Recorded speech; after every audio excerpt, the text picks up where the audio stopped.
Welcome back everyone. Next topic is Union and its territories. इसको part 1 of constitution में mention करा गया है और इससे रिलेटेड आर्टिकल हैं 1 से लेकर 4 तक। और यूनियन टेरिटरीज और जो स्टेट्स की नेम उनकी जुरिस्डिक्शन वो शेड्यूल 1 में मेंशन्ड है। ये हमने ऑलरेडी शेड्यूल्स में भी देखा था।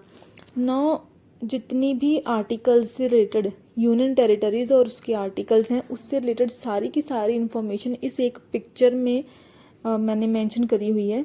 आई नो दिस पिक्चर में this information may look bit cluttered but trust me guys, इसमें सारी की सारी इन्फॉर्मेशन है। So let's dive in. तो now article 1 says India that is Bharat is union of states rather than federation of states. मतलब कि जो इंडिया और भारत, पहले तो इस आर्टिकल में आर्टिकल 1 में 2 चीज़ों को मेंशन करा गया है, 2 चीज़ें डिस्क्राइब्ड है इसमें। फर्स्ट है इसका name India that is Bharat, और दूसरी है टेरिटरी, मतलब ये यूनियन है। जो हमारा इंडिया है दैट इज़ या फिर भारत है वो एक यूनियन ऑफ स्टेट्स है, ना कि फेडरेशन ऑफ स्टेट्स। अच्छा, तो 2 पार्ट्स हुए इस आर्टिकल के। फर्स्ट जो कि नेम से रिलेटेड है, दूसरा पार्ट जो कि इसकी पॉलिटी कैसी है उससे रिलेटेड है। पॉलिटी का मतलब कि जो हमारा इंडिया है वो यूनियन ऑफ स्टेट्स है, ना कि फेडरेशन ऑफ स्टेट्स। अब इस चीज़ का मतलब क्या है, जैसे कि डॉक्टर BR अम्बेडकर जी ने बोला है कि union of states he word जो है वो चूज़ करा गया है। ऐसा क्यों? क्योंकि अमेरिका के जैसे हमारा इंडिया वो फेडरेशन नहीं है एक। इसमें अमेरिका में क्या है, अमेरिका में सारी जो 50 स्टेट्स हैं वो साथ में आई, उन्होंने एक एग्रीमेंट साइन करा तो वो एक अमेरिकन फेडरेशन बन गया। लेकिन हमारे इंडिया के केस में जितनी भी स्टेट्स हैं उन्होंने साथ में आकर कोई एग्रीमेंट साइन नहीं करा है। जितनी भी हमारे इंडिया की स्टेट्स हैं वो सारी की सारी स्टेट्स यूनियन का पार्ट हैं। तो किसी भी स्टेट के पास यूनियन को छोड़ने का राइट नहीं है। मतलब कि no state in India has right to secede from the union.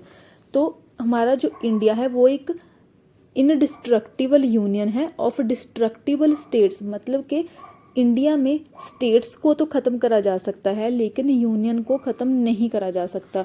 तो फर्स्ट आर्टिकल इस चीज़ के बारे में बताता है कि इंडिया और जो हमारा भारत है वो यूनियन ऑफ स्टेट्स है, ना कि federation of states like America. अब इसमें एक वर्ड आता है territory.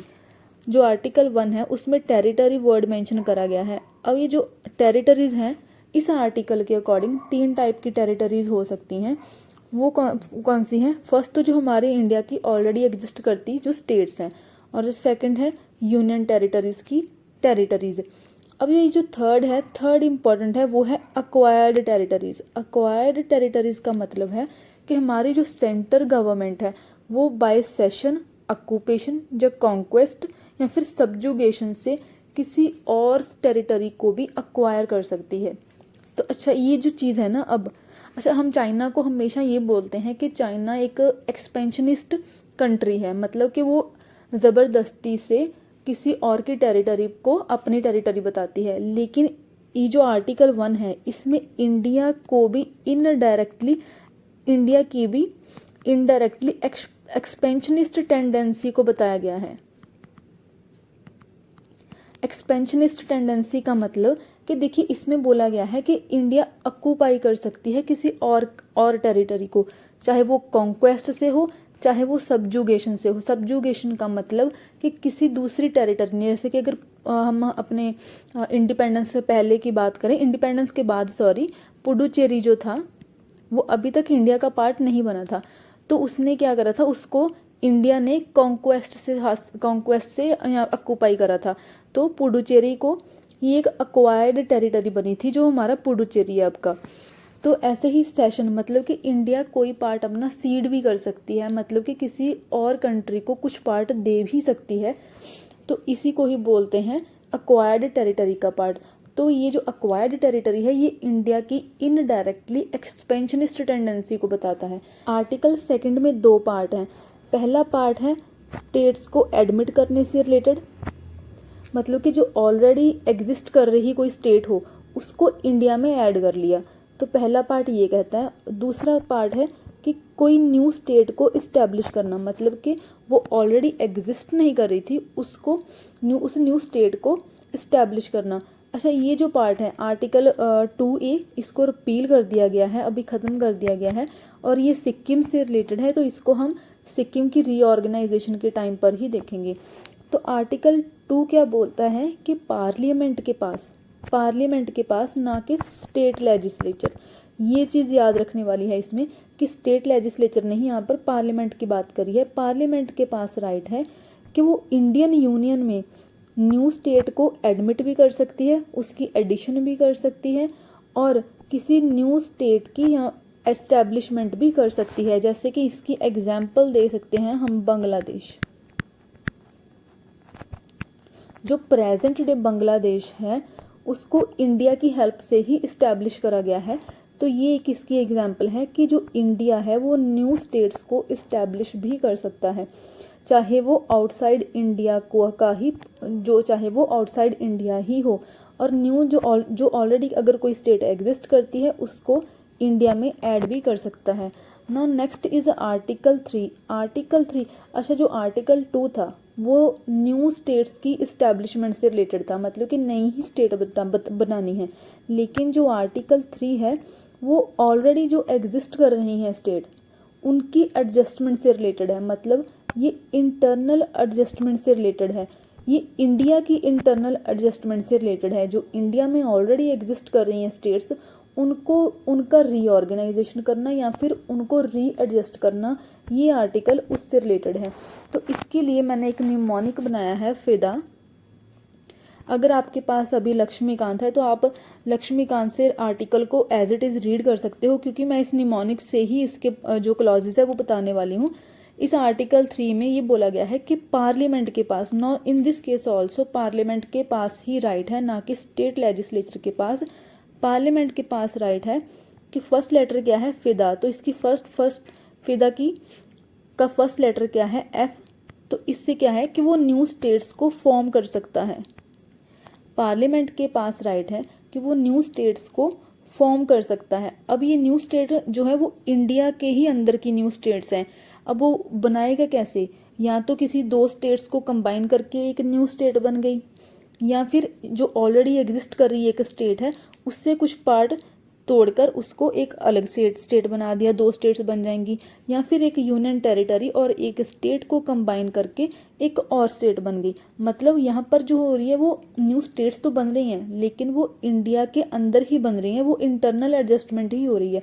Now next letter is I. ये क्लॉज सेकंड से रिलेटेड है। क्लॉज बी क्या बोलती है कि इंक्रीज करना एरिया। कोई स्टेट जो एग्जिस्ट करती है उसका एरिया इंक्रीज करना। No third clause is D से एरिया को डिमिनिश करना, या फिर उसको एरिया को जो स्टेट एग्जिस्ट करती है उसका एरिया कम करना। Know the fourth clause says, ये दोनों लेटर ए हैं, ये ऑल्टर से रिलेटेड है। तो फोर्थ क्लॉज होगी इसकी कि बाउंड्रीज को ऑल्टर करना, जो स्टेट की ऑलरेडी एग्जिस्ट कर रही बाउंड्रीज हैं उनको ऑल्टर करना, और या फिर उनके नेम को ऑल्टर करना। अब ये जो सारी की सारी पावर हैं, ये जो हमारे, अच्छा इस चीज़ का मतलब क्या है कि न्यू स्टेट बन रही हैं, किसी का एरिया इंक्रीज हो रहा है, डिक्रीज हो रहा है, नेम चेंज हो रहे हैं, बाउंड्रीज चेंज हो रही हैं। इस चीज़ का मतलब क्या है कि पार्लियामेंट के पास, हमारे इंडिया के पार्लियामेंट के पास ये राइट है कि हमारे इंडिया का पॉलिटिकल मैप वो चेंज कर सकती है। तो ये सोल राइट किसके पास है, पार्लियामेंट के पास। अब अभी अगर इससे कोई रिलेटेड अगर चीज़ करनी है तो उसके लिए ऑब्वियसली बिल पास करना होगा। अब वो बिल लोकसभा में या फिर राज्यसभा में कैसे होगा, with the prior permission of president. Parliament में अगर बिल पास करना है इस चीज़ से रिलेटेड, इंटरनल एडजस्टमेंट से रिलेटेड, तो वो बिल प्रेसिडेंट की प्रायर परमिशन से इंट्रोड्यूस होगा। तो उस बिल का जो इंट्रोडक्शन पार्ट होगा उसके लिए प्रेसिडेंट की परमिशन लेनी होगी। उसके बाद प्रेसिडेंट क्या करेंगे, ये जो बिल होगा उसको स्टेट्स को रेफर करेंगे ताकि उसमें उस बिल के ऊपर स्टेट्स अपने व्यू दे सके। लेकिन फिर भी प्रेसिडेंट या फिर पार्लियामेंट के लिए कंपलसरी नहीं है उन व्यूज़ को एक्सेप्ट करना।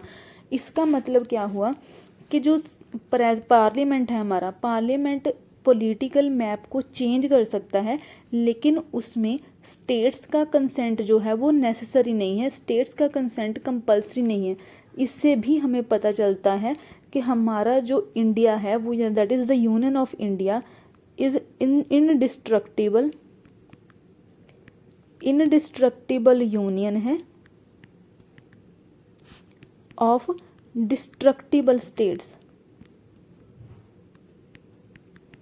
मतलब कि स्टेट्स को तो ख़त्म करा जा सकता है, ख़त्म करने का मतलब कि किसी की बाउंड्री कम कर दी, किसी को का एरिया इंक्रीज़ कर दिया, किसी को 2 स्टेट्स को बनाकर एक नई स्टेट बना दी, एक स्टेट को ख़त्म करके एक स्टेट को चेंज 2 में बाइफ्रिकेट करके 2 स्टेट्स बना दी। तो मतलब कि स्टेट्स को तो चेंज करा जा सकता है, उनको ख़त्म करा जा सकता है, लेकिन यूनियन जो होगा वो इनडिस्ट्रक्टिबल होगा। लेकिन यूएसए के केस में ऐसा नहीं है।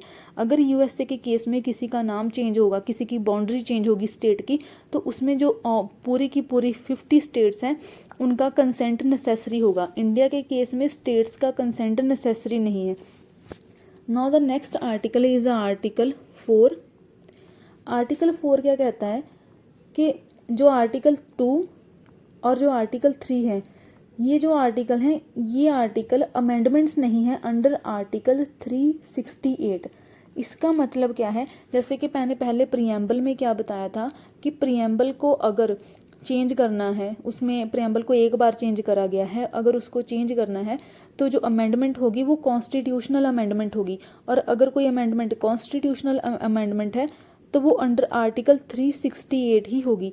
अंडर आर्टिकल 368 में कॉन्स्टिट्यूशनल अमेंडमेंट के लिए एक प्रॉपर प्रोसीजर दिया गया है, उस प्रोसीजर को फॉलो कर ही कॉन्स्टिट्यूशनल अमेंडमेंट होगी और कॉन्स्टिट्यूशन में चेंजेस हो पाएंगी। लेकिन आर्टिकल 14 क्या कहता है कि अगर पार्लियामेंट ने इंडिया का पॉलिटिकल मैप चेंज करना है, मतलब कि इंटरनल एडजस्टमेंट करनी है अंडर आर्टिकल 3, और या फिर कोई न्यू स्टेट्स की इस्टेब्लिशमेंट करनी है अंडर आर्टिकल 2, तो ये जो दोनों आर्टिकल हैं ये एक कॉन्स्टिट्यूशनल अमेंडमेंट नहीं है, ये दोनों ही कोई कॉन्स्टिट्यूशनल अमेंडमेंट नहीं है। और अगर ये कॉन्स्टिट्यूशनल अमेंडमेंट नहीं है तो इसका मतलब है कि आर्टिकल 2 एंड आर्टिकल 3 को सिंपल मेजॉरिटी से ही पास करा जा सकता है। अब ये सिंपल मेजॉरिटी क्या है, वैसे तो मैंने मेजॉरिटीज़ जो हैं वो सारी की सारी मेजॉरिटीज़ को अलग से कवर करना है, जिसमें एब्सोल्यूट, सिंपल, इफेक्टिव मेजॉरिटी, ये सारी की सारी कवर करेंगे। लेकिन मैं थोड़ा सा इसमें बता देती हूँ कि सिंपल मेजॉरिटी का मतलब है कि majority of more than 50% of present and voting. अब इस लाइन का मतलब क्या है कि मान लीजिए जो हमारी लोकसभा की स्ट्रेंथ है वो कितनी है, 545। अब मान लीजिए कि किसी पर्टिकुलर डे पे कोई बिल पास करना है और उसके लिए जो 45 मेंबर्स तो उस लोकसभा में है ही नहीं, मतलब कि 45 मेंबर जो हैं वो एब्सेंट हैं। अब बचे उसमें से जितने 500 मेंबर, अब 500 मेंबर्स में से 100 ने बोल दिया कि वो वोटिंग करेंगे ही नहीं, तो बच कितने गए अब 400। तो सिंपल मेजॉरिटी क्या कहती है कि अब ये जो 400 बच गए उनका जो 50% होगा, 50% क्या 50% से एक ज़्यादा होना चाहिए, तो इसका 50% क्या हुआ 200। तो अगर ये बिल सिंपल मेजॉरिटी से पास करना है तो जो टोटल स्ट्रेंथ होनी चाहिए, जो टोटल मेंबर्स का जो एग्रीमेंट होना चाहिए वो 201 होना चाहिए। तो 200 मेंबर्स लोकसभा के अगर इस बिल को पास करेंगे, के लिए वोट करेंगे, तो उस केस में ये बिल पास हो जाएगा। तो जो आर्टिकल 2 और आर्टिकल 3 हैं ये दोनों ही सिंपल मेजॉरिटी से और ऑर्डिनरी लेजिस्लेटिव प्रोसेस से ही पास हो जाएंगे। अब एक क्वेश्चन आया था पार्लियामेंट में, सुप्रीम कोर्ट में, कि हमने आर्टिकल 3 में क्या बताया था कि जो पार्लियामेंट किसी स्टेट का एरिया जो है वो डिमिनिश भी कर सकती है, किसी स्टेट का एरिया कम कर सकती है। तो इसका मतलब ये सुप्रीम कोर्ट में ये क्वेश्चन आया था कि क्या पार्लियामेंट के पास इस चीज़ का भी राइट है कि वो किसी स्टेट का एरिया कम करके किसी और कंट्री को दे दें। अब ये जो क्वेश्चन आया था वो किस चीज़ से रिलेटेड था कि जो हमारा पहले जो वेस्ट बंगाल था उसमें उसका एक पार्ट, उसको कहते थे उस टाइम पर बेरूबरी यूनियन। वेस्ट बंगाल का कुछ पार्ट था जिसको बोलते थे बेरूबरी यूनियन। अब इस बेरूबरी यूनियन को सेंट्रल गवर्नमेंट ने देना था पाकिस्तान को, मतलब कि जो उस टाइम पर ईस्ट पाकिस्तान था ये पाकिस्तान को देना था। तो इसी से रिलेटेड ही जब एजिटेशन हुई तभी इसी से रिलेटेड ही क्वेश्चन आया था, तो जिसको सुप्रीम कोर्ट ने डिस्कस करा था बेरूबरी यूनियन, री बेरूबरी यूनियन बोलते हैं इसको, इस केस को री बेरूबरी यूनियन 1960। अब ये री का मतलब क्या है कि इसको प्रेसिडेंट के थ्रू रेफर करा गया था अंडर आर्टिकल 143। तो इस केस में फिर सुप्रीम कोर्ट ने क्या बोला कि अंडर आर्टिकल 3 जब पार्लियामेंट किसी स्टेट का एरिया डिमिनिश करती है, जब एरिया कम करती है, तो इसका मतलब ये नहीं है वो कम करा एरिया किसी और फॉरेन कंट्री को वो दे दे। तो अगर किसी और फॉरेन कंट्री को किसी स्टेट का एरिया कम करके देना है तो उसके लिए उसको कॉन्स्टिट्यूशनल अमेंडमेंट करनी होगी। और कॉन्स्टिट्यूशनल अमेंडमेंट कैसे होगी? Under article 368। इसीलिए ही जब बेरूबरी यूनियन को पाकिस्तान को देना था तो 9th कॉन्स्टिट्यूशनल अमेंडमेंट 1960 को लेके आया गया था। इसी कॉन्स्टिट्यूशन के अंडर ही फिर इस पार्ट को पाकिस्तान को दिया गया था। तो ये सारे के सारे थे 4 आर्टिकल्स यूनियन और इसी की टेरिटरीज से रिलेटेड। उसके बाद हमारा जो नेक्स्ट इम्पॉर्टेंट टॉपिक आता है वो है रीऑर्गेनाइजेशन ऑफ स्टेट्स और एवोल्यूशन ऑफ स्टेट्स। इसको भी अब 3 पार्ट्स में डिवाइड करा गया है, जैसे फिर 3 फेजेस में डिवाइड करा गया है। फर्स्ट फेज है 1950 से लेकर 1970 तक का। ये जो फेज रिलेटेड है वो है लिंग्विस्टिक रीऑर्गेनाइजेशन से रिलेटेड, मतलब कि जो ये पीरियड था इस पीरियड में लैंग्वेज एक क्राइटेरिया बन के आ रहा था जिसके बेसिस पर स्टेट्स को रीऑर्गेनाइज करा जा रहा था। जैसे कि महाराष्ट्र, बॉम्बे, ये गुजरात वाले जो स्टेट्स थे, या फिर आंध्र प्रदेश तो बेस्ट एग्जाम्पल है उस टाइम पे क्योंकि ये फर्स्ट स्टेट बनी थी लैंग्वेज के बेस पर। देन उसके बाद आता है जो सेकंड फेज 1970 से 1990 तक, जो एथनिसिटी और जिसमें सिक्योरिटी एक क्राइटेरिया था। क्योंकि अब ये सिक्योरिटी एक क्राइटेरिया था तो ये नॉर्थ ईस्टर्न जो स्टेट्स हैं इंडिया की उससे रिलेटेड है। जो थर्ड फेज है, अब मैं तो ये बोलूँगी कि थर्ड फेज़ तो अभी तक कंटिन्यू ही चल रहा है क्योंकि अभी भी बहुत सारी स्टेट्स हैं जो कि अपनी जो स्टेट्स हैं उनको चेंज करना चाहती है, उसकी रीऑर्गेनाइजेशन करना चाहती हैं। तो ये जो फेज़ है वो डेवलपमेंट से रिलेटेड है। तो मतलब कि जो आज अगर कोई भी एजिटेशंस होती हैं स्टेट्स को चेंज करने से रिलेटेड या फिर किसी और स्टेट से अलग होने से रिलेटेड, तो वो उसका जो आज का क्राइटेरिया है उसको डेवलपमेंट ही बताया जाता है। तो अगर इस चीज़ की हम बारे में बात करें तो सबसे पहले आता है प्रिंसली स्टेट्स। इंडिपेंडेंस के बाद प्रिंसली स्टेट का वैसे मैंने पहले बताया था कि ये जो वो वाले पार्ट्स थे जो कि ब्रिटिशर्स के अंडर डायरेक्टली नहीं थे, इनको प्रिंसेस रूल कर रहे थे, बट ये इनडायरेक्टली फिर भी क्राउन के अंडर थे।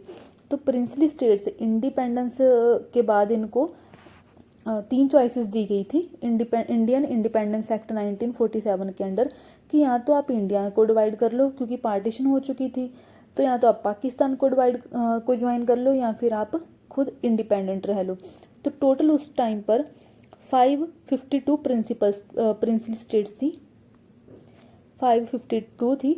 अब 552 में से 549 ने तो इंडिया को ज्वाइन कर लिया, लेकिन हैदराबाद, जूनागढ़ और जो कश्मीर थी उन्होंने ज्वाइन नहीं करा। लेकिन बाद में फिर हैदराबाद को बाय पुलिस एक्शन और जूनागढ़ को बाय रेफरेंडम का भी मैंने बताया था। रेफरेंडम का भी मैंने जो लास्ट वाला लेक्चर था उसमें बताया था रेफरेंडम से रिलेटेड कि गवर्नमेंट जो है वो लेजिस्लेशन मूव करती है जिस पे लोग वोट करते हैं। और कश्मीर को फिर बाद में इंस्ट्रूमेंट ऑफ एक्सेशन से इंडिया में ऐड कर लिया गया था। तो फिर उसके बाद पूरी की पूरी 552 जो स्टेट्स थी वो इंडिया का पार्ट बन गई थी। अब अगर 1950s में देखें तो उस टाइम पर 4 फोल्ड क्लासिफिकेशन हुई थी स्टेट्स की। अब ये 4 फोल्ड क्लासिफिकेशन कैसे थी कि जो स्टेट्स थी इंडियन यूनियन की जो टेरिटरीज और स्टेट्स थी उनको 4 पार्ट्स में डिवाइड कर दिया गया था, A, B, C and D। ए वो स्टेट्स थी जो कि पहले गवर्नर्स की प्रोविंसेस हुआ करती थी। और ये कितनी थी, ये थी 9। और जो नेक्स्ट जो बी थी प्रिंसली स्टेट्स जिनके पास खुद के लेजिस्लेचर्स थे। और जो सी जो पार्ट में वो वाली स्टेट्स थी जो कि चीफ कमिश्नर के अंडर थी। चीफ कमिश्नर का भी मैंने बताया हुआ है पहले कि ये वो वाली प्रोविंसेस थी जो कि माइनर प्रोविंसेस थी कुछ, और इनको ये डायरेक्टली गवर्नर के अंडर नहीं थी, इनको चीफ कमिश्नर्स हैंडल करते थे। और जो डी वाला पार्ट था, डी वाले पार्ट में अंडमान और निकोबार आइलैंड्स थे।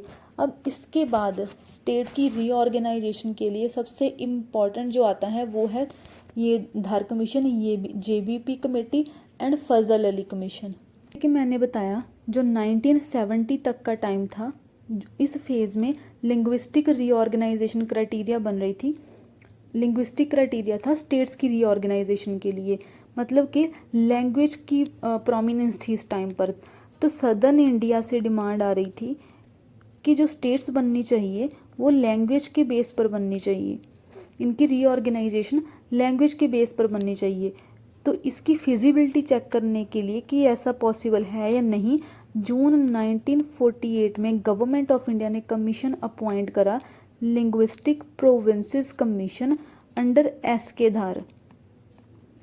इनकी चेयरमैनशिप के अंडर ये कमीशन अपॉइंट करा गया और इन्होंने अपनी रिपोर्ट सबमिट करी दिसंबर 1948 में, जिसमें इन्होंने कहा कि लैंग्वेज को सिलेक्ट नहीं करा जा सकता एज क्राइटेरिया। लैंग्वेज को इन्होंने रिजेक्ट कर दिया और इन्होंने एडमिनिस्ट्रेटिव कन्वीनियंस को ही चूज़ करा। मतलब कि इन्होंने कहा कि एडमिनिस्ट्रेशन जो है वो कन्वीनियंट रहनी चाहिए, तो इन्होंने लैंग्वेज को कैंसिल कर दिया। जिसके बाद फिर से ऑब्वियसली एजिटेशन होगी, तो एक और कमीशन अपॉइंट करा जा रहा है। सेम दिसंबर में ही एक और कमीशन अपॉइंट करा जाता है दिसंबर 1948 में, जिसको जेवीपी कमेटी बोलते हैं, और कमीशन का नाम है लिंग्विस्टिक प्रोविंसेस कमीशन। इस जेवीपी कमेटी में ऑब्वियसली 3 मेंबर हैं। फर्स्ट है जवाहरलाल नेहरू जी, देन उसके बाद बी पर हैं वल्लभ भाई पटेल, और पी से हैं पत्ताभी सीतारमैया।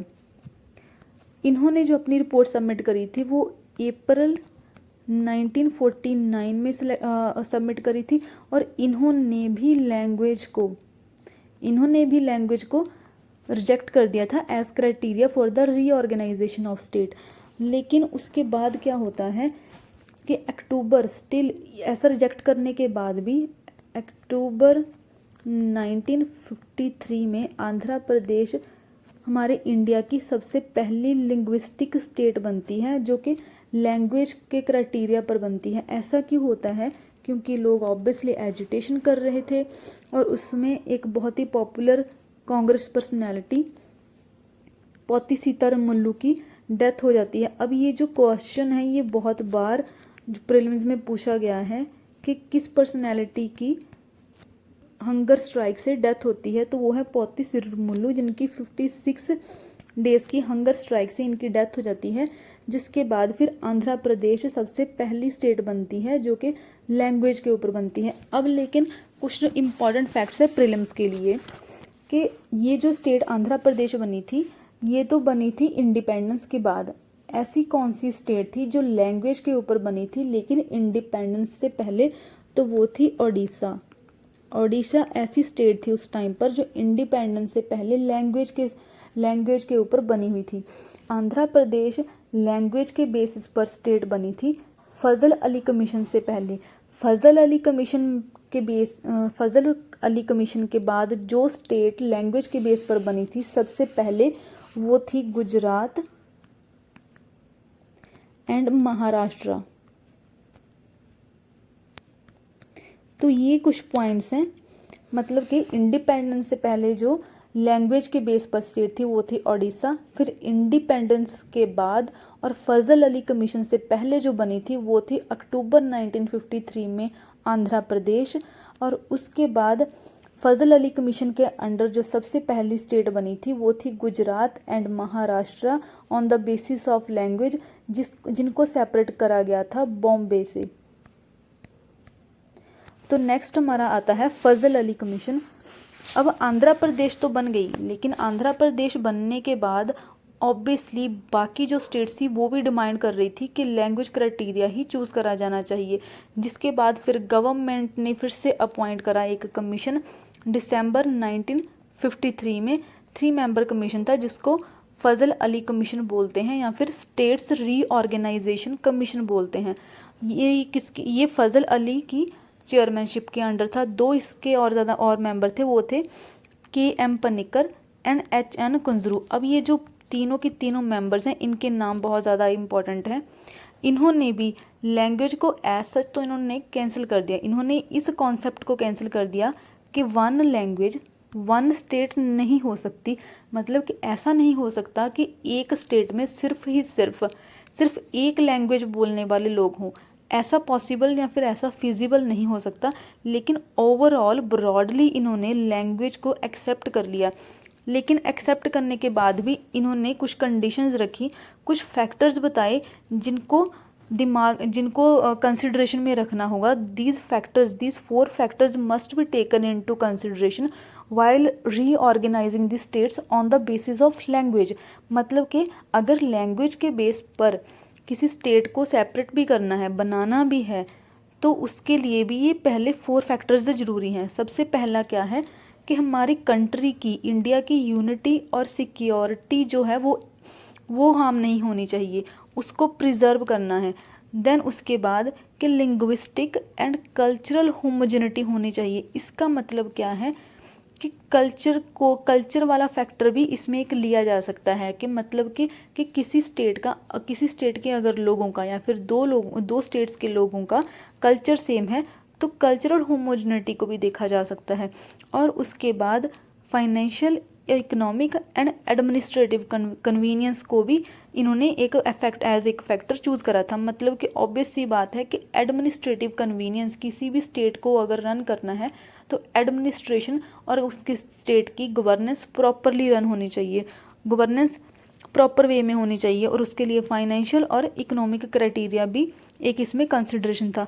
और इसका लास्ट फैक्टर था कि जो अल्टीमेट पर्पस होना चाहिए वो होना चाहिए वेलफेयर ऑफ पीपल और नेशन का वेलफेयर। तो ये 4 फैक्टर्स दिए थे इस फजल अली कमीशन ने। इसी के बाद ही इस कमीशन को इम्प्लीमेंट करने के लिए, क्योंकि गवर्नमेंट ने कुछ मॉडिफिकेशंस के बाद इस फजल अली कमीशन को एक्सेप्ट कर लिया था, तो इस फजल अली कमीशन की जो रिकमेंडेशन थी उनको एक्सेप्ट करने के लिए ये SR act, states reorganisation act 1956 को लेके आया गया। और इसके लिए जो अमेंडमेंट थी वो थी 7th कॉन्स्टिट्यूशनल अमेंडमेंट एक्ट 1956। इससे क्या करा गया कि जो पार्ट A और B था उनको कंबाइन कर दिया गया। मैंने बताया था कि 1950 में क्या था, 4 फोल्ड क्लासिफिकेशन थी, A, B, C and D part की स्टेट्स के। तो पार्ट A और B थे, इन दोनों को साथ कर दिया गया और जो पार्ट C था उसको कैंसिल कर दिया गया, उसको ख़त्म कर दिया गया। ऑब्वियसली जो पार्ट D था वो आइलैंड वाला पार्ट अलग अभी भी एग्जिस्ट कर रहा था। तो इसके बाद इस रीऑर्गेनाइजेशन के बाद 1 नवंबर 1956 को हमारे इंडिया में 14 स्टेट्स बनी और 6 यूनियन टेरिटरीज बनी।